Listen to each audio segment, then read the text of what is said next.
ದೇಶದಲ್ಲಿ ಮೊನ್ನೆ ಪಾಕಿಸ್ತಾನದ ವಿರುದ್ಧ ನಡೆದಂಥ ನಮ್ಮ ಹೋರಾಟ, ನಮ್ಮ ಸೈನಿಕರ ಹೋರಾಟ ಮತ್ತು ದೇಶದ ಪ್ರತೀಕಾರ, ಇದರ ಬಗ್ಗೆ ಕಾಂಗ್ರೆಸ್ಸಿನ ನಿಲುವು ಏನು ಅನ್ನುವಂಥದ್ದನ್ನು ಕಾಂಗ್ರೆಸ್ ಸ್ಪಷ್ಟ ಮಾಡಬೇಕಾಗಿದೆ. ಕಾಂಗ್ರೆಸ್ಸಿನ ಲೋಕಸಭೆಯ ವಿರೋಧ ಪಕ್ಷದ ನಾಯಕ ಹೇಳಿದರು, ಮಲ್ಲಿಕಾರ್ಜುನ ಖರ್ಗೆ ಅವರು ಹೇಳಿದರು, ನಾವು ಬೆಂಬಲ ಕೊಡ್ತೀವಿ ಅಂತ ಹೇಳಿ. ಸರ್ಕಾರ ಏನು ನಿರ್ಧಾರ ತಗೊಳ್ಳುತ್ತಾ ಅದರ ಜೊತೆ ನಾವಿದ್ದೀವಿ ಅನ್ನುವಂಥ ಹೇಳಿಕೆಯನ್ನು ಕೊಟ್ಟರು. ಅದಾದ ಮೇಲೆ ಇವತ್ತು ಬೇರೆ ಬೇರೆ ರಾಜ್ಯಗಳಲ್ಲಿ ನಮ್ಮ ರಾಜ್ಯ ಸೇರಿ ಕಾಂಗ್ರೆಸ್ಸಿನ ಮುಖಂಡರು ಕೊಡುವಂಥ ಹೇಳಿಕೆಗಳು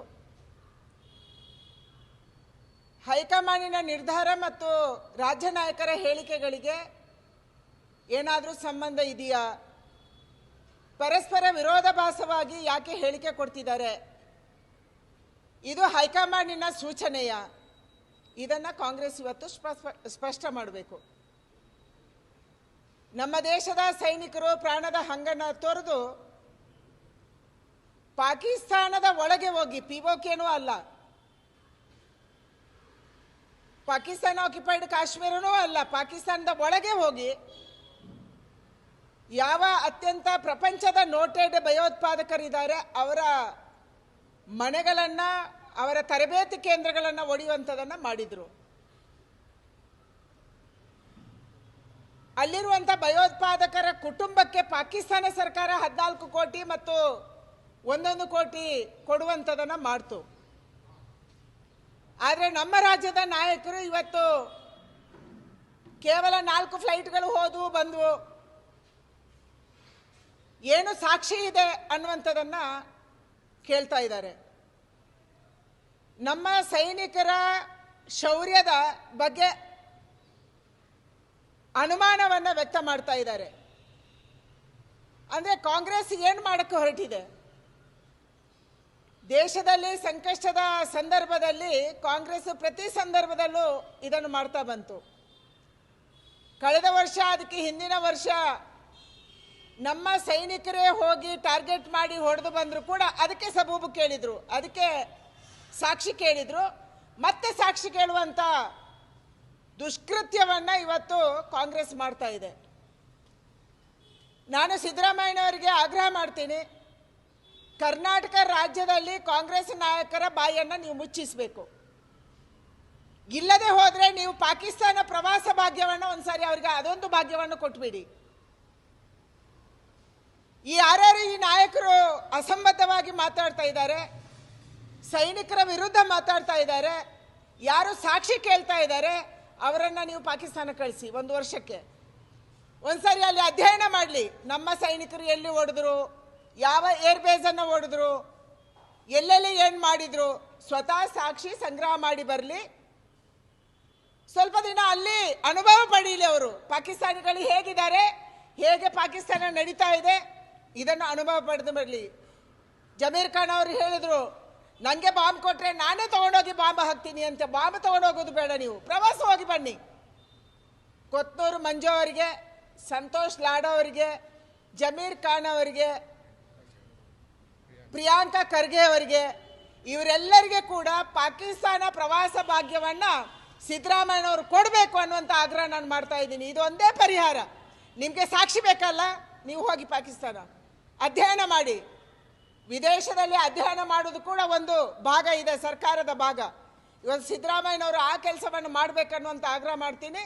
ಯಾವ ಸೈನಿಕರು ಇವತ್ತು ತಮ್ಮ ಮನೆ ಬಿಟ್ಟು, ತಮ್ಮ ಸ್ವಂತದ ಜೀವದ ಹಂಗನ್ನ ಬಿಟ್ಟು ಹೋರಾಟವನ್ನು ಮಾಡಿದ್ದಾರೆ, ನಿರಂತರವಾಗಿ ಅವರಿಗೆ ನೀವು ಅಪಮಾನ ಮಾಡ್ತಾ ಇದ್ದೀರಿ. ನಿಮ್ಮ ನಾಯಕರು ಬೇರೆ ದೇಶ ಹೋಗ್ತಾರೆ, ಭಾರತದ ವಿರುದ್ಧ ಮಾತಾಡ್ತಾರೆ.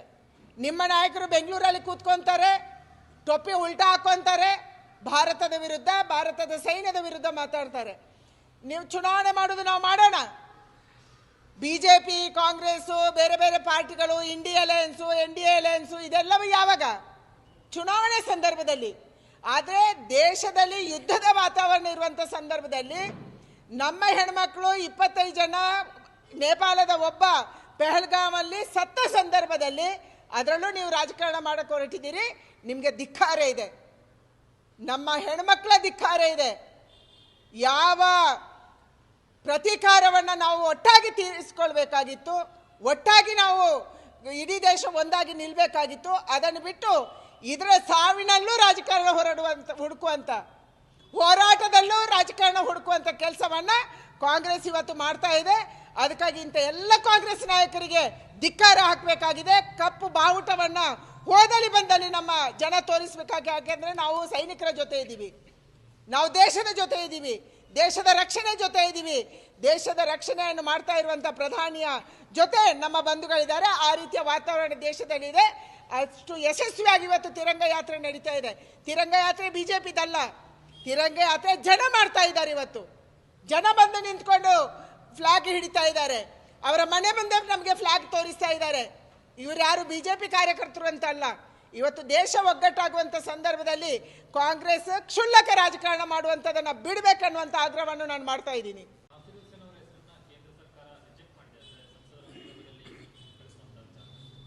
ಯಾವ ನಾಸಿರ್ ಹುಸೇನ್?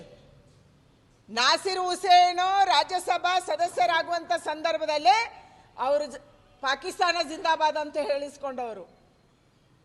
ನಮ್ಮ ರಾಜ್ಯದ ವಿಧಾನಸೌಧದಲ್ಲಿ ಮೊದಲ ಬಾರಿಗೆ ಪಾಕಿಸ್ತಾನ ಜಿಂದಾಬಾದ್ ಅಂತ ನಾವು ಕೇಳಿಸ್ಕೊಂಡಿದ್ದು, ಮೀಡಿಯಾ ನೀವು ತೋರಿಸಿರುವಂಥದ್ದು.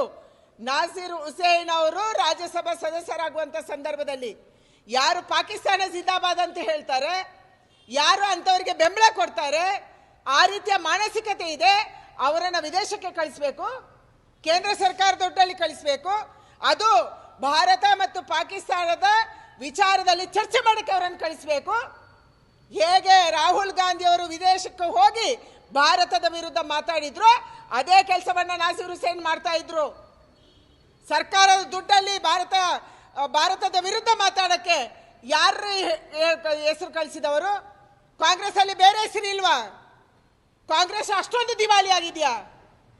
ನಾಸಿರ್ ಹುಸೇನ್ ಮೇಲೆ ಕೇಸ್ ಇದೆ. ನಾನೇ ಹೋಮ್ ಮಿನಿಸ್ಟರ್ಗೆ ಹೇಳಿದ್ದೀನಿ, ಕರ್ನಾಟಕ ರಾಜ್ಯದಲ್ಲಿ ಮೊದಲ ಬಾರಿಗೆ ಪಾಕಿಸ್ತಾನ ಜಿಂದಾಬಾದ್ ಅಂತ ವಿಧಾನಸೌಧದಲ್ಲಿ ಕೂಗಿರುವುದು ಇದು ಮೊದಲ ಬಾರಿಗೆ. ಇದರಲ್ಲಿ ನಾಸಿರ್ ಹುಸೇನ್ನ ಬೆಂಬಲಿಗರಿದ್ದಾರೆ ಅಂತ ನಾವೇ ಹೇಳಿದ್ದೀವಿ. ಅಂಥವನನ್ನು ವಿದೇಶಕ್ಕೆ ಕಳಿಸಬೇಕು ನಮ್ಮ ದೇಶದ ಪರವಾಗಿ ಮಾತಾಡೋಕ್ಕೆ. ಅವನು ಪಾಕಿಸ್ತಾನದ ಪರವಾಗಿ ಮಾತಾಡಿ ಬರ್ಬೋದು ನಾಳೆ. ಯಾರು ಗ್ಯಾರಂಟಿ? ಕಾಂಗ್ರೆಸ್ ಇಷ್ಟೊಂದು ದಿವಾಳಿ ಆಗಿರೋದು ನನಗೆ ಆಶ್ಚರ್ಯ ತಂದಿದೆ. 100 ವರ್ಷ ಪಾರ್ಟಿ ಕಟ್ಟಿದವರು ಅಂತ ಹೇಳ್ಕೊಂಡವರು, 60 ವರ್ಷಗಳಿಗಿಂತ ಹೆಚ್ಚು ಕಾಲ ದೇಶವನ್ನ ರಾಜ್ಯಗಳನ್ನು ಆಡಳಿತ ಮಾಡಿದಂಥವರು, ಕರ್ನಾಟಕ ರಾಜ್ಯದಲ್ಲಿ ಈಗ 130 ಸೀಟನ್ನು ಗೆದ್ದು ಆಡಳಿತ ನಡೆಸಿದಂಥವರು. ನಾಸಿರ್ ಹುಸೇನ್ ಬಿಟ್ಟು ಅವರಿಗೆ ಬೇರೆ ಹೆಸರಿಲ್ಲ. ಎಂಥ ದಿವಾಳಿತನ!